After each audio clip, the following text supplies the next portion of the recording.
কিরে, ঘরের ভিতরে এত জায়গা থাকতে তুই এচি পারবি? তোর দাঁড়ায় রইছিস কে? ভাইয়া চলো তুমি আর আমি মিলে মেসি আর নেইমার নামে মামলা করে আসবো। হেই, মেসি আর নেইমার নামে মামলা করবি মানে? মেসি আর নেইমার আবার তোর কি করলো? ভাইয়া আমার একটা মুরগি আছে না, আসিল তো। তোর মুরগির লোক মেসি আর নেইমারের কি সম্পর্ক? মেসি আর নেইমার আমার মুরগি চুরি করছে ভাইয়া।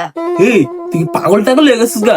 মেসি নেইমার তোর মুরগি কেমনে চুরি করলো? হ্যাঁ, ভাইয়া আমি তোমার পুরো ব্যাপারটা ভাঙায় কই, তাহলে তুমি বুঝতে পারবো ওরাই আসল চোর। তাড়াতাড়ি ভাঙ্গা কো। মেসি নেইমার বা তোর মুরগি কেমনে চুরি করে? মাথায় তো ধরে না। তাড়াতাড়ি কো, কি হয়েছে? আমার মুরগি চুরি হয়েছে না, পরে আমি সিসি ক্যামেরা ফুটেজ দেখছি তো। কি দেখছো সিসি ক্যামেরায়? ক্যামেরা দেখছি আমার মুরগিটা গেটের সামনে বয়া রইছে, ধাপ করে আর্জেন্টিনা জার্সি পরা এক বেড়ায় আমার মুরগিটা রিক্সা উড়াই লাইলো। যেই রিক্সা উঠাইছে না ভাইয়া, ওই রিক্সার ড্রাইভার ব্রাজিলের জার্সি পরা ছিল। আচ্ছা বোন, তোর কি মনে হইতাছে যে আর্জেন্টিনা জার্সি পরা যেই লোকটা তোর মুরগির টান দিয়ে রিক্সায় তুলে লাইছে এটা মেসি, আর রিক্সার ড্রাইভার নেইমার? না ভাইয়া, মেসি আর নেইমার নিজে হয় নাই তো, ওরা তো এর পিছনে মাস্টার মাইন্ড। আর তোমার কি মনে হয় এত বড় প্ল্যানিং মেসি নেইমার এক দুই দিনে করছে?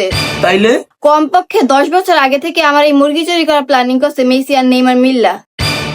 ভাইয়া ওরা ভাবছে বাঙালি মাইয়ারা বলদ, ওরা ভাবছে আমি বুঝতাম না ওরা যে আমার মুরগি চুরি করাইছে। কিন্তু ভাইয়া আমি তো অনেক চালাক, আমি তো বুঝে লাইছি মামলা আজ কি করবো, চলো। मतलब वो अलग ही लेवल का बंदा था।